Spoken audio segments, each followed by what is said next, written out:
Hai nakama, One Piece Update Channel balik lagi nih. Pada episode kali ini, admin akan coba membandingkan kekuatan dua kubu yang akan berperang di peperangan besar negeri Wano. Oke baiklah, tanpa berlama-lama lagi, langsung saja kita bahas. Di sebuah peperangan, pastinya terdapat orang-orang kuat yang terlibat. Seperti halnya yang terjadi pada peperangan Marineford. Ada dua kubu yang terlibat dalam peperangan tersebut. Begitu juga pada peperangan negeri Wano kali ini. Terdapat dua kubu yang berlawanan, sehingga mengakibatkan sebuah peperangan. Oh ya, kalian tahu kan perbedaan peperangan dengan pertarungan? Kalau menurut admin sih, pertarungan itu sebuah perselisihan yang menyebabkan baku hantam, dan yang terlihat hanya beberapa orang saja. Nah, sekarang pertarungan itu melibatkan banyak orang, jadi sebenarnya hanya perbedaan jumlah saja yang menyebabkannya berbeda. Dan pada peperangan kali ini, dua kubu yang berselisih ada kubu penguasa Wano dan pemberontak negeri Wano. Sebelum admin mulainya, ini semua pure dari asumsi admin nakama. Dan semuanya ini berdasarkan dari apa yang admin baca di manga dan beberapa sumber. Jadi mungkin saja ada perbedaan dengan pendapat kalian. Maka dari itu, nantinya nakama bisa langsung komentar di bawah video ini. Oke, langsung saja admin coba mulai menjelaskan dari kubu penguasa negeri Wano. Dari kubu ini diisi oleh 3 kelompok kekuatan besar, yaitu bajak laut binatang buas, Orochi dan pasukannya, dan bajak laut Big Mom. Kalau dari tingkatan yang paling lemah alias normal, pastinya diisi oleh para samurainya Orochi. Dan juga para anak buahnya Kaido, yang bukan pengguna buah iblis Smile. Karena mereka ini hanya pelengkap saja untuk meramaikan peperangan. Jika diibaratkan dengan semangkuk bubur ayam, mereka hanyalah kacang gorengnya yang berguna untuk meramaikan isi bubur ayamnya. Akan tetapi, karena jumlah mereka yang terbilang cukup banyak, maka tetap saja akan membuat orang kerepotan. Next, ke tingkatan selanjutnya, Bronze. Admin memasukkan beberapa anak buah Kaido yang telah memakan Smile dan berhasil masuk ke daftar ini. Atau mereka disebut Gifters. Setidaknya mereka akan lebih kuat dibandingkan orang-orang biasa. Dan pasti di antara mereka dapat dengan mudah mengalahkan beberapa samurai lawan sekaligus. Selain para Gifters, admin juga memasukkan samurai spesialnya Orochi yang terlihat berada di dekatnya saat pesta di kediamannya, di mana Denjiro alias Kyoshiro membunuh karakter Komurasaki. Jumlah tingkatan kekuatan bonus ini juga masih belum bisa terhitung berapa jumlahnya. Sama seperti yang normal. Paling tidak jika kita mengacu pada manga chapter ke-955. Waktu itu Kinemon bilang, total seluruh pasukan aliansi penguasa Wano ada 30.000 orang. Nah, jumlah dari orang-orang yang tingkat kekuatannya normal dan bronze, setidaknya ada lebih dari 25 orang lah. Jumlah ini sangat tidak sedikit. Pada manga chapter ke-981 saja, kita bisa melihat Luffy, Zoro, Kid, dan Killer cukup kerepotan ketika mereka diserang secara bersamaan oleh para pasukan Kaido yang kira-kira lebih banyak dari tingkatan normal dan bronze. Next, kita masuk ke tingkatan silver. Orang-orang yang sudah pasti bisa memberikan sedikit masalah untuk kubu aliansi pemberontak. Di tingkatan silver ini, terdiri dari headliners dan juga para ninjanya Orochi, atau disebut juga Oni Wabatsu. Dan tidak ketinggalan si pengkhianat Kanjuro. Kalau headliners biasa, terdiri dari orang-orang yang terpilih, dengan kekuatan di atas rata-rata para gifters. Jumlah mereka juga nampaknya banyak juga. Kita bisa lihat pada manga chapter 981. Di situ banyak sekali pengguna Smile. Dan beberapa yang tidak mengincar Luffy, Zoro, Kid, dan Killer. Apalagi mereka terlihat sangat pede dengan kekuatannya. Jika nakama perhatikan, anggota Kaido yang sangat pede dengan kekuatannya ini rata-rata merupakan seorang headliners. Contohnya Hold'em, Babanuki, Speed, Daifugo, dan masih banyak lagi. Untungnya salah satu headliners yang merupakan mantan kapten bajak laut, yaitu si Basil Hawkins, telah dikalahkan lebih dulu oleh Law. Jadi setidaknya berkurang kekuatan yang bisa memberikan sedikit masalah. Selain para headliners yang tadi admin sebutkan, sebenarnya ada orang lagi yang pangkatnya di bajak laut binatang buas belum diketahui, yaitu Apo. Kita asumsikan dulu kalau Apo ini pangkatnya headliners. Ya, menurut admin sendiri, dengan kekuatannya itu, ia masuk ke tingkatan silver ini. Awalnya admin ingin memasukkannya ke gold, tapi sepertinya itu tidak mungkin, karena adanya fakta yang terungkap pada manga chapter ke-981. Ini dikarenakan kekuatan miliknya sangat mudah di-counter. Ya, jadinya ia hanya memasukkan ke tingkatan silver saja. Setelah pasukan Kaido, ada ninja kepercayaan Orochi, yaitu Oni Wabatsu. Dengan skill ninjanya ini, admin percaya mereka akan memberikan sedikit masalah untuk kubu aliansi pemberontak. Bisa kita lihat pada manga chapter ke-982 kemarin. Ternyata skill pengintainya, Fukurokuju, dan anak buahnya cukuplah merepotkan. Karena ia selama ini telah mengintai keadaan. Namun dikarenakan kesombongannya yang menganggap remeh Luffy, Zoro, Kid, dan Killer, ia tidak melaporkan kejadian rusuh ini sejak awal.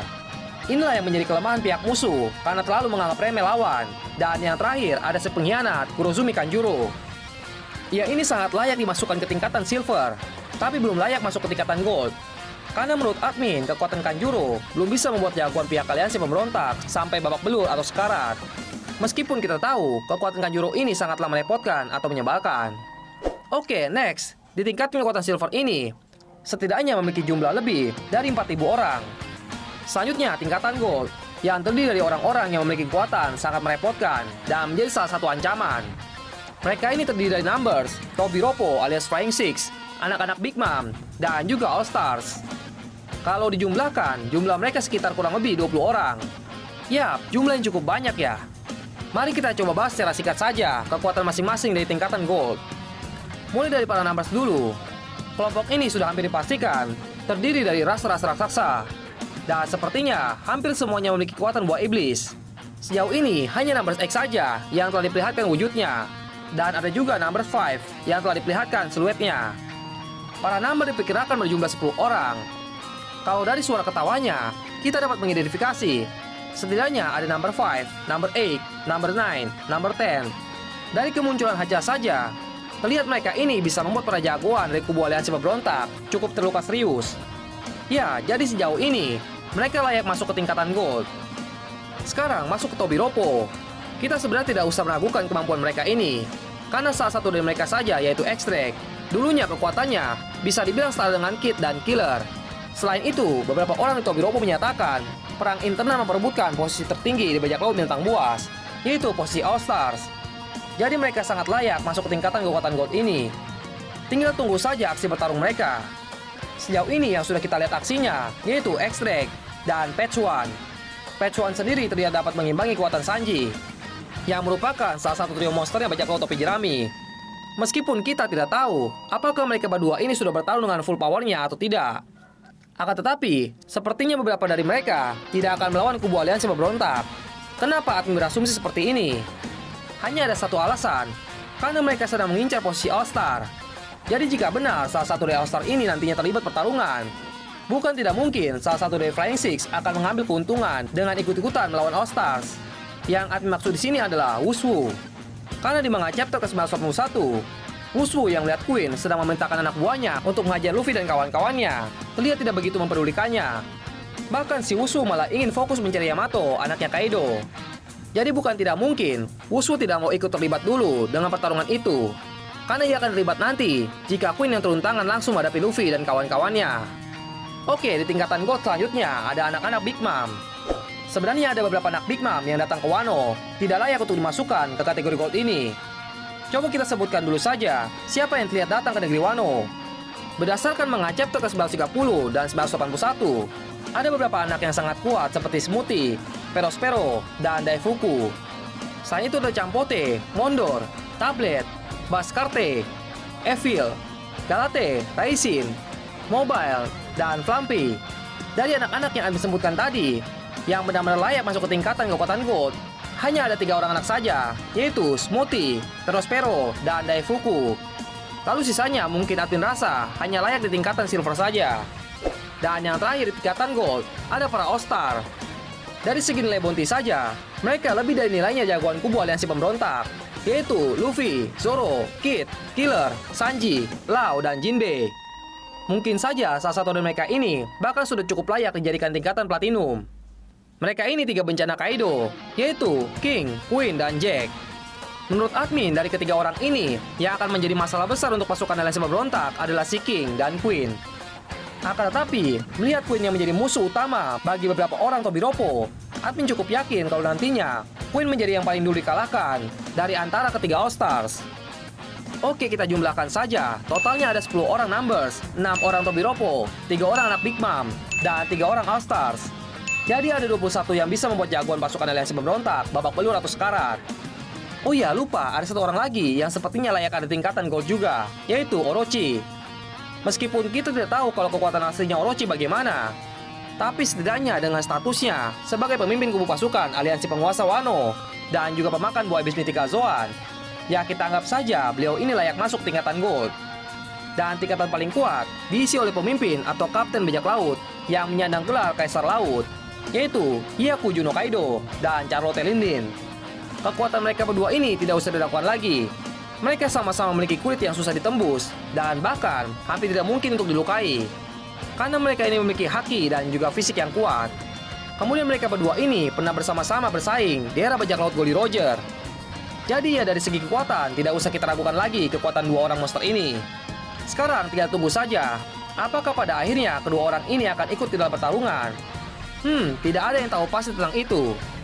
Oke, baiklah, sekian dulu untuk episode kali ini. Nanti akan admin sambung lagi di part 2 untuk pembedahannya dan kesimpulan perbandingan kekuatan antara kedua kubu yang terlihat dari peperangan negeri Wano. Terima kasih banyak kepada Eiichiro Oda, sang kreator One Piece. Terima kasih juga kepada PT Suisa yang sudah mempublikasikan manganya. Dan tak lupa juga kita berterima kasih kepada Toei Animation yang sudah membuat animasi dari One Piece. Mari kita dukung mereka semua. Salah satu caranya adalah dengan mendownload aplikasi membaca manga resmi dari PT Suisa. Silahkan download Manga Plus di HP kalian agar kalian bisa lebih update tentang manga One Piece. Bagi kalian yang tidak mau repot mencarinya, linknya ada di deskripsi di bawah ini. Dan jangan lupa subscribe, like, dan share video yang ada di One Piece Update Channel agar kita bisa terus semangat upload videonya untuk kalian semua. Sekian dan arigatou nakama.